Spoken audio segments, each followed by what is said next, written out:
प्रसंग चल रहा है महाप्रभु श्री श्री कृष्ण चैतन्य देव जी का पावन चरित्र। अब महाप्रभु के जीवन में अधिक समय भावावेश बना रहता है। भक्ति की जब गाढ़ अवस्था होती है तब जीवत्व तो मिट जाता है। ईश का ईश्वत्व मिटा दे और जीव का जीवत्व मिटा करके दोनों को प्रेम भूमि में प्रेम क्रीड़ा के लिए विवश कर दे, ये भक्ति का चरम लक्ष्य है। भक्ति में ईश्वर अपनी ईश्वरता को भूल जाता है। देखो सच्चिदानंद भगवान श्री कृष्ण अनंत ब्रह्मांडों के स्वामी अर्जुन के सारथी बने हुए हैं। सारथी पद जहां रथी के चरण होते हैं वहां सारथी बैठता है। कितने कृपालु भगवान हैं जिनके चरण रखने की चौकी को ब्रह्मा शंकर आदि नमस्कार करते हैं। ध्येयम सदा परिभवग्नम अभीष्ट दोहम तीर्थास्पदम शिववीरं चिनुतम शरण्यम। वो करुणा में भगवान अर्जुन के सारथी बने हैं। वहां बैठे हैं जहां अर्जुन की पादुका है। ईश का ईशत्व विस्मरण करा दे और जीव का जीवत्व विस्मरण करा करके दोनों को प्रेम क्रीड़ा में उतार दे, उसका नाम प्रेम है। उसका नाम भक्ति का चरम लक्ष्य है। भक्ति के 5 भाव हैं। दास्य भाव, सख्य भाव, वात्सल्य भाव और कांता भाव, ये भावोत्सव वाले हैं। और जो शांत भाव है उसमें ब्रह्मज्ञानी भी आता है। ये जो दास्य, सख्य, वात्सल्य, कांता है, इनमें प्रेम का प्रकाश है क्रमशः अधिकाधिक। लेकिन शांत तो शांत है, वो सब भगवान की उपासना करता है। वो सर्वम खल्विदम ब्रह्म का बोध किए हुए हर द्वंद्वों से मुक्त शांत रहता है। इन 5 भावों के द्वारा अपने प्रीतम की उपासना करते हैं। उपासना में ये 5 भाव ही मुख्य समझे गए हैं। इनमें 5 में शांत भाव प्रथम जो है ये सब में रहता है। द्वंद्वातीत, त्रिगुणातीत, भावातीत जो स्थिति है वही शांत है। भगवान का स्वरूप शांत है। शांताकारम भुजगशयनम, भगवान शांत स्वरूप है। शांतम शाश्वतम अप्रमेय मनघम निर्वाण शांति प्रदम, भगवान शांत है। और वो शांति शाश्वत शांति है। चाहे ज्ञानी हो चाहे भक्त हो, जब वो चरम अवस्था को पहुंचता है तो उसके चेहरे से शांति टपकती है। कोई भी द्वंद्व उसके हृदय में हलचल नहीं पहुंचा सकता। कोई भी भोग उसके हृदय में कामना नहीं पैदा कर सकता। जैसे ऊषर में कितना भी सुंदर बीज बो, अंकुरण नहीं हो सकता, ऐसे भक्ति की प्रथम अवस्था शांत भाव में पहुंचे हुए महापुरुष के हृदय में कोई भी भोग कामना नहीं पैदा कर सकता। नहीं स्वात्मा रामम विषय मृग तृष्णाम भ्रमयति। आत्माराम पुरुष कभी विषय मृग तृष्णा में भ्रमित नहीं होता। शांत भाव अत्यंत आवश्यक है। जो शांत नहीं है वो दास्य भाव में नहीं जा सकता। और दास्य भाव 5 भावों में रहता है। चाहे वो सख्य भाव हो तो दास्य की प्रधानता रहती है। चाहे वात्सल्य भाव हो तो सेवा भाव दास्य की प्रधानता रहती है। चाहे कांता भाव हो तो भी अपने प्रीतम को सुख पहुंचाना दास्य भाव की प्रधानता रहती है। चाहे सहचरी भाव हो, इसमें भी दास्य भाव की प्रधानता रहती है। युगल सरकार को 8 पहर सेवा सुख के द्वारा आनंद पहुंचाना। जब तक सेवा की भावना, सेव्य को सुख पहुंचाना ये नहीं आती तब तक ये 5 भाव नहीं है। अपने सुख की कामना करके भगवान की भक्ति करना ये सकाम भक्ति है। भगवान ने आर्त, अर्थार्थ, जिज्ञासु और ज्ञानी 4 प्रकार के भक्त बताए हैं। एक संकट निवृत्ति के लिए भगवान की आराधना करता है, एक धन प्राप्ति के लिए भगवान की आराधना करता है, एक भगवान को जानना चाहता है और एक भगवान को प्राप्त हो चुका है। 4 श्रेणियां भगवान ने बताई, अर्थार्थी, आर्त, जिज्ञासु और ज्ञानी। 5 भाव बताए, शांत, दास्य, सख्य, वात्सल्य और गोपी भाव। अखिल कोटि ब्रह्मांड नायक भगवान श्री हरि थोड़ी सी सेवा को बहुत करके मानते हैं। राई की समान सेवा हो जाए तो सुमेरु पर्वत के समान मान लेते हैं। तभी वो अपने श्रीमुख से अर्जुन जी के लिए करे, कृतो हम 4 अर्जुन, अर्जुन ने मुझे खरीद लिया है। भगवान को कोई कैसे खरीद सकता है? भाव के द्वारा। अजित भगवान को कोई जीत ले, वो भाव होता है। जब अपने देह सुख की, अपने अंतःकरण सुख की परवाह ना करके हर कष्ट को सहते हुए हम भगवान का भजन ईमानदारी से करते हैं, दिखावा नहीं। आजकल इतना झूठ चल गया है, इस समझ में नहीं आता कि आदमी झूठ क्यों बोलता है। कम से कम एक जगह तो झूठ ना बोलो, संत के सामने, गुरु के सामने। झूठ एकदम प्रकाशित होता है। आप झूठ बोलो, आप समझते हो सामने वाला समझ नहीं रहा, और समझे ना समझे, लेकिन जिनके कांटे पे भगवान चढ़े हुए हैं, तुम्हारी चेष्टा केवल बताती कि तुम झूठ बोल रहे हो, तुम्हारा दर्शन बताता कि तुम झूठे आदमी हो। तो कम से कम संत और सदगुरुदेव एक घर ऐसा रखो जहां झूठ तो ना बोलो। सत्य भाव से चलोगे तो तुम्हारे अंदर भाव आने लगेगा। कुछ दुर्लभ नहीं, हर समस्या का समाधान भगवान है। मंगलमय भगवान के चरणों की तरफ चल के तो देखो। ध्रुव जी अपने पिता की गोद में बैठना चाहते थे, उत्तानपाद की गोद में। सुरुचि को अच्छा नहीं लगा, ये दूसरी रानी है। सुनीत के गर्भ से प्रकट हुए थे ध्रुव जी, और सुरुचि के गर्भ से उत्तम पिता की गोद में तो ध्रुव जी भी बैठना चाहते थे।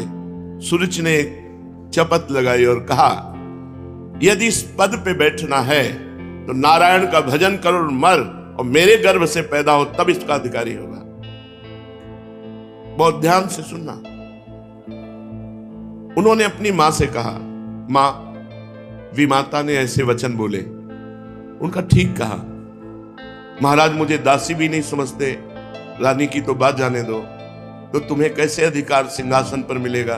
बेटा, भगवान श्री हरि का भजन कर, जो तुझे ऐसा परम पद देंगे कि तेरे बाप दादा को भी नहीं मिला, क्योंकि आगे और पीढ़ी ही नहीं है। उत्तानपाद के पिता महाराज मनु, मनु के पिता भगवान ब्रह्मा, बस खत्म। सीधे भगवान श्री हरि हैं। बहुत जो बात बताने जा रहे हैं उसे ध्यान से सुनिए। ध्रुव जी मां की आज्ञा प्राप्त करके ज्यों ही नगर के बाहर निकले, मंगल भवन भगवान की तरफ चरण रखने का क्या फल है? सारी समस्याओं का समाधान केवल भगवान की शरणागति से। देवर्षि नारद जी, पहला लाभ उमा संत समागम सम न लाभ कछुआन। इतने बड़े महापुरुष देवर्षि नारद जी, बेटा कहां जा रहे हो? ध्रुव जी ने कहा, प्रणाम किया और कहा, मैं तपस्या करने के लिए जा रहा हूं और भगवान श्री हरि को प्रसन्न करके पद की प्राप्ति करूंगा। इसीलिए तो जा रहे हो ना, तुम्हारे पिता ने गोद में नहीं बैठाला। अभी इसी क्षण में चलकर आदेश करता हूं, महाराज उत्तानपाद तुम्हारा राज्याभिषेक कर देंगे, अभी इसी क्षण। ध्रुव जी का हृदय और मजबूत हो गया। अभी तो तपस्या की नहीं, और जिस कामना से प्रेरित होकर तपस्या को जा रहा था वो कामना पूर्ण हो गई। अब तो पक्का वापस नहीं होगा, क्योंकि हमें तो एक एक कदम पे फल दिखाई दे रहा है। कहा, गुरुदेव मैं वापस नहीं होऊंगा, राज्य मिल जाने का लोभ अब मुझे भगवान से विरत नहीं कर सकता। तो भय दिखाया। वहां भेड़िया है, सिंह है, सर्प है, हिंसक जंतु है, बड़े बड़े मच्छर है, डांस है, कैसे भजन करोगे? कहा, क्षत्रिय कुल में उत्पन्न हुआ हूं, एक बार जो निश्चय कर लेता हूं उसमें अटल रहता हूं, चाहे प्राण निकल जाए, लेकिन बिना भगवान की प्राप्ति के अब मैं नगर में घुसने वाला नहीं। चेला पक्का, गुरु मंत्र दे दिया। 6 महीने में मथुरापुरी में आकर भजन करके परम पद की प्राप्ति की। लोग झूठ छल कपट से अपना मंगल चाहते हैं और मंगल भवन भगवान से विमुख होकर अरे एक कदम तो बढ़ाओ भगवान की तरफ, देखो तुम्हारी सारी कामनाएं धूल धूसरित हो जाएंगी। ये असत कामनाएं तुम्हारे हृदय में नहीं रह जाएंगी, या तो पूरी हो जाएंगी या नष्ट हो जाएंगी। तुम पूर्ण काम हो जाओगे। मंगल भवन अमंगल हारी, समस्त मंगलों का हरण करने वाले भगवान हैं। अगर भगवान के प्रति तुम्हारा थोड़ा भी सेवा का भाव बन जाए तो भगवान उसे पर्वत के समान मानते हैं। कृतोहम दास, बिका हुआ, अर्जुन के लिए कह रहे हैं। कृतोहम तेन चा अर्जुन, हे अर्जुन मैं बिका हुआ तुम्हारा दास हूं। कौन बोल रहे हैं? अखिल कोटि ब्रह्मांडों के स्वामी। किस कारण? भाव के कारण। अर्जुन सखा भाव रखते हैं भगवान से, अपार प्रेम करते हैं। रोम रोम में श्री कृष्ण अर्जुन के बसे हुए हैं। चराचर प्राणियों के स्वामी भगवान, और उनको कोई अपने प्रेम से अधीन कर ले, कितनी बड़ी बात है। इसलिए जो भगवान के चरणारविंद का आश्रय लेकर भगवान को सुख पहुंचाने के लिए, अब कोई सोचे कि भगवान तो सुख समुद्र है, उनको सुख कैसे पहुंचाया जा सकता है। जैसे छोटा सा बालक अपने पिता के प्रति प्रेम प्रदर्शित करता है तो पिता आह्लादित होकर उसे गोद में बैठा लेता है। जैसे बाजार से पिता कोई वस्तु लाया, मीठा फल कुछ भी लाया, 4 लड़के हैं, चारों को बांट दिया। 3 तो खाने लगे, लेकिन एक बालक हाथ में वही मीठा या फल लेकर अपने पिता के पास आकर उसके मुख में लगाता है। पाओ, पिता का हृदय भर आता है और उस बालक को गोद में लेकर उसके हाथ से लेकर वस्तु अपने हाथ से उसे पवाता है। 3 तो पा गए, लेकिन चौथे ने पिता का प्यार पाया, पिता का दुलार पाया और वस्तु भी पाई। ऐसे ही भगवान ने हमें घर गृहस्थी, परिवार, रुपया, पैसा जो कुछ दिया है, यदि हम नाथ सकल संपदा तुम्हारी, मैं सेवक समेत सुत नारी, हे प्रभु ये सब कुछ आपकी वस्तु, तुदीयम वस्तु गोविंदम तुभ्यमेव समर्पये, और भगवान को भोग लगाता है, भगवान की आरती उतारता है, भगवान की दंडवत करता है, उनकी परिक्रमा करता है, उनको पद सुनाता है, खरीद लेता है भगवान को। भगवान की सेवा भावना से भगवान को खरीद लेता है भक्त। हनुमान जी महाराज सेवा का साक्षात स्वरूप है। भगवान श्री राम कह रहे हैं, प्रति उपकार करो का तोरा, सन्मुख होए न सकत मन मोरा। सुन सुत तो ही उरिन मैं नाही, कर विचार देखा मन माही। हे तात, मैं तुमसे कभी उरिन नहीं हो सकता। भगवान बोल रहे हैं। गोपीजनों से भगवान कहते हैं, मैं बहुत जन्म लेकर बहुत काल तक तुम्हारी सेवा करूं तो भी हे गोपियों, मैं तुम्हारे ऋण से उऋण नहीं हो सकता। तुम उदारता पूर्वक मुझे उऋण कर दो, तुम्हारी बात है। ऐसे तो हमारे भगवान हैं। अगर ऐसे भगवान को चाहे दास्य भाव से, चाहे सख्य भाव से, वात्सल्य भाव से, कांता भाव से, सहचरी भाव से, किसी भी भाव से भजा जाए, परमानंद ही परमानंद। जीव दुख में स्वयं फंसा हुआ है, अगर वो भगवान की शरण ले ले तो समस्त सुखों का खजाना भगवान है। कुबेर जैसे जिनके सेवक हैं, लक्ष्मी जैसी जिनकी दासी हैं, अनंत ब्रह्मांड के बड़े बड़े लोक लोकेश्वर जिनके अधीन हैं, उन भगवान की शरण में जीव का कौन सा काम नहीं बन सकता। लेकिन झूठ, कपट, छल, हिंसा, व्यभिचार, पापाचरण, इसके द्वारा अपना काम बनाना चाहता है जीव। इसकी दुर्गति है, यही बुद्धि की मलिनता है कि भगवान से विमुख होकर वो अपना काम बनाना चाहता है। तो बना ले, जो काम बनाएगा वो सब बिगड़ जाएगा, क्योंकि तू मरेगा तेरा सब कुछ मरेगा। ये मृत्यु लोक है, यहां सब कुछ नष्ट होगा। सत्य है तो भगवान, और भगवान का नाम, भगवान का रूप, भगवान की लीला, भगवान का धाम। चैतन्य महाप्रभु अब निरंतर गाढ़ अवस्था में रहने लगे। भावावेश में आकर भक्तों के भावों को प्रकट करते, भक्तों को संपूर्ण लोगों के प्रति कैसा आचरण करना चाहिए, ये महापुरुषों के चरित्रों से हमें पता चलता है। महाभागवत पुरुषों के प्रति बड़ी दैन्यता रखनी चाहिए।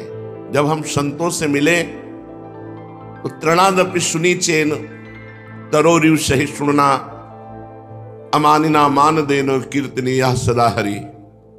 महाप्रभु चैतन्य देव का उपदेश है।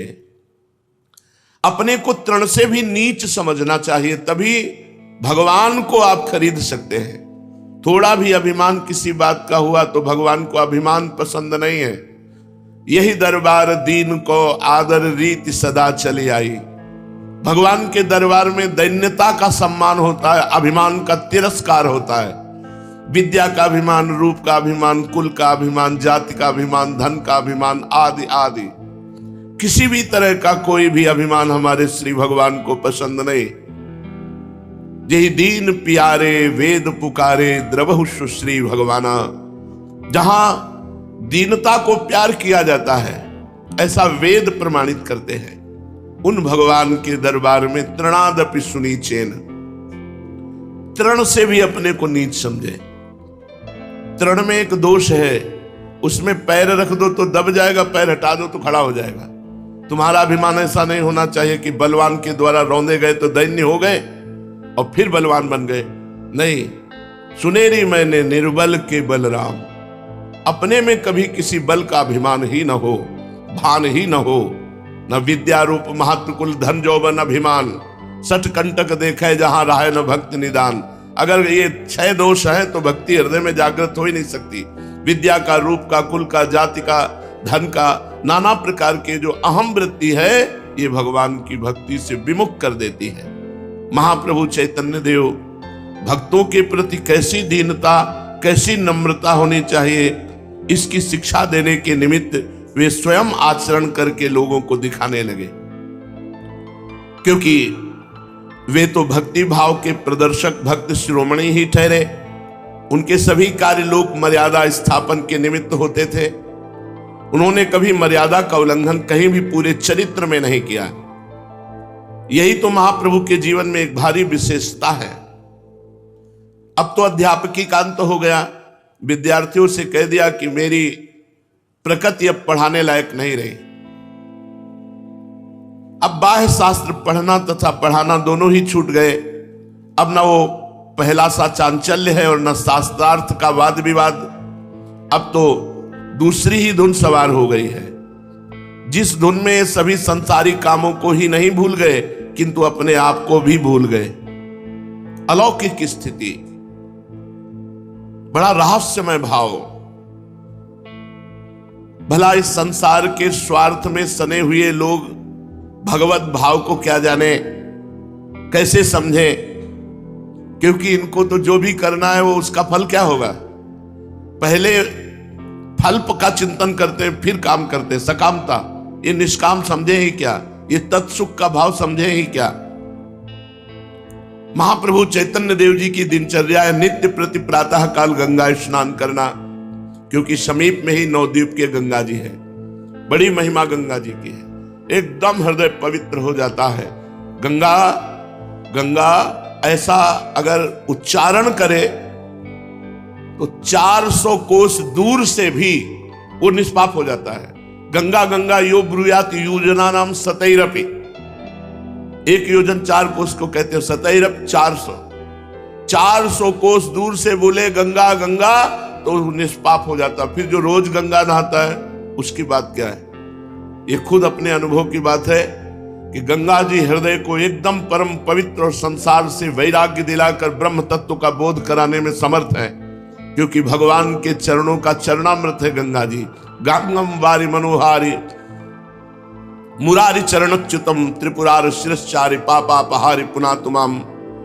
भगवान श्री कृष्ण के चरणों के धोवन से प्रकट हुई गंगा जी भगवान शंकर के सिर पर विराजमान त्रिभुवन को पावन कर रही है।